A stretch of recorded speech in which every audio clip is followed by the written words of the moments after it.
साथियों, जय किसान। आपको यकीन नहीं होगा, आपको विश्वास नहीं होगा कि भारत के सबसे बेवकूफ प्रधानमंत्री नरेंद्र मोदी है। साथियों, आज मैं आप लोगों के सामने 3 तथ्यों पर चर्चा करूंगा और साबित कर दूंगा। उसके बाद आप भी कहेंगे कि वास्तव में भारत के सबसे बेवकूफ प्रधानमंत्री नरेंद्र मोदी है।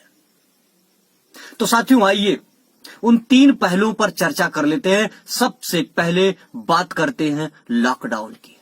देश में लॉकडाउन हुआ, सब लोग घरों में कैद हो गए, रोड पर सन्नाटा दिखा, पूरा भारत थम सा गया। लॉकडाउन का पालन चल रहा था कि केंद्र सरकार की एक गाइडलाइन जारी होती है कि अब अर्थव्यवस्था को चलाने के लिए हमारे पास पैसे ही नहीं है। यहां तक कि पेट्रोल और डीजल के दाम बढ़ा दिए गए। चलिए ठीक है, गाइडलाइन जारी होती है कि अब शराब की दुकानें खोली जाएंगी। तभी लोगों को एहसास हो गया कि अब सोशल डिस्टेंसिंग की धज्जियां उड़ेंगी। लेकिन हमारे प्रधानमंत्री जी को समझ में नहीं आया और अगले दिन शराब की दुकानें खुलती हैं। सैकड़ों और हजारों के तादाद में लोग शराब खरीदने पहुंचते हैं। सोशल डिस्टेंसिंग की धज्जियां उड़ती है और फिर कुछ दिन बाद हमारे प्रधानमंत्री जी टीवी पर आकर बैठते हैं और घोषणा करते हैं कि अर्थव्यवस्था को चलाने के लिए, पटरी पर लाने के लिए मैं 20 लाख करोड़ रुपए का पैकेज दे रहा हूं। जरा सोचिए कि अभी थोड़े दिन पहले पैसे ही नहीं थे, अर्थव्यवस्था को चलाने के लिए दारू की दुकानें खोलनी पड़ी और फिर थोड़े दिन बाद ये 20 लाख करोड़ रुपया कहां से आ गिरा। यही तो समझने की बात है। इसका मतलब कि सब कुछ हमारे देश में था, पैसे भी था, अर्थव्यवस्था पटरी पर लाई भी जा सकती थी, लेकिन दारू की दुकानें जानबूझकर खोली गई।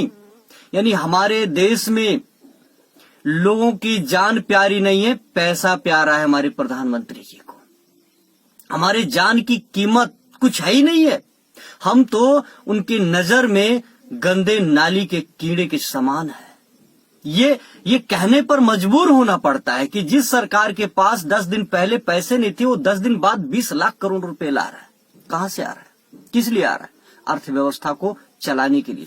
हाँ, तो प्रधानमंत्री जी, मैं यहां भी कहना चाहूंगा, अर्थव्यवस्था को कौन चलाएगा? तुम्हारी ये 20 लाख करोड़, इसको 40 लाख करोड़ कर दीजिए, 80 लाख करोड़ कर दीजिए, कोई मतलब नहीं है। अर्थव्यवस्था को चलाने वाले, अर्थव्यवस्था के भाग्य विधाता, अर्थव्यवस्था के संकट मोचन हमारे मजदूर भाई गांव आ चुके हैं। कौन चलाएगा? ये आपके 20 लाख करोड़ नहीं चलाएंगे। यहां भी आप फेल हो रहे हैं।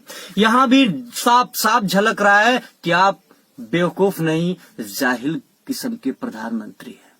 तो चलिए, प्रधानमंत्री जब थोड़ा सा और हम पीछे चलते हैं, अभी कहानी खत्म नहीं है, कहानी में अब ट्विस्ट आएगा। अब थोड़ा सा हमें पीछे जाने की जरूरत है। प्रधानमंत्री जी, सबसे पहले जब पहला लॉकडाउन हुआ, शांतिपूर्ण तरीके से चला। दूसरा लॉकडाउन हुआ, आपको दूसरे लॉकडाउन में टीवी पर आना चाहिए था और सीना ठोक कर कहना चाहिए था, जैसा कि आप रैलियों में कहते आए हैं, प्रधान सेवक, चौकीदार, 56 इंच, ये सारे शब्द अब इस्तेमाल होने चाहिए थे और कहना चाहिए था ठोक कर कि मजदूर भाइयों, ये आपका प्रधान सेवक, ये आपका चौकीदार आपके साथ है। हम कोरोना से लड़ रहे हैं, आप स्वतंत्र होकर मात्र 1 हफ्ता, 10 दिन, 15 दिन और घरों में बैठे रहिए। 15 दिन बाद हम इंडस्ट्री को खोल रहे हैं। कुछ स्थितियां हम नॉर्मल करेंगे ताकि हमारी अर्थव्यवस्था चलती रहे और हम कोरोना से लड़ते भी रहेंगे। फर्क इतना है कि सबको साथ खड़ा होना होगा और मास्क लगाकर चलना होगा, काम करना होगा, सैनिटाइज बार बार करते रहना होगा। उस पर एक प्रावधान बना देते कि बिना मास्क और बिना फैक्ट्रियों में सैनिटाइजर के अगर कोई भी दिखा तो एक जुर्माने का प्रावधान होगा। लोग पालन करते, प्रधानमंत्री जी, लोग आपकी बड़ी इज्जत करते थे ये पहले लॉकडाउन में दिखा, लेकिन आपने सब कुछ खराब कर लिया, अपना इज्जत भी और इस देश का भविष्य भी। तो प्रधानमंत्री जी, आपको विश्वास दिलाना था मजदूर भाइयों में कि मजदूर भाइयों, आप घर पर बैठिए, हम आपके लिए पैकेज की व्यवस्था कर रहे हैं।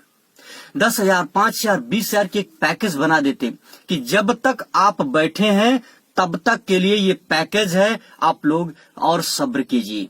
और जो लोग बहुत ही मजबूर हो, जो लोग नहीं रहने की स्थिति में है, वो लोग चले जाएं और उनके लिए आप बाकायदा बस की व्यवस्था करा देते। ऐसे नहीं प्रधानमंत्री की जैसे आज चल रहे हैं, पैदल नंगे पांव, बच्चे को बैग पर लादकर और बैलगाड़ी को खुद खींचकर ट्रकों में भरकर, ऐसे नहीं, उनके लिए बस की व्यवस्था करा देते और वो आराम से घर चले जाते। यानी 50% भी अगर घर चले जाते और 50% रुके रहते तो आपकी अर्थव्यवस्था को वो रन अप कर देते प्रधानमंत्री जी।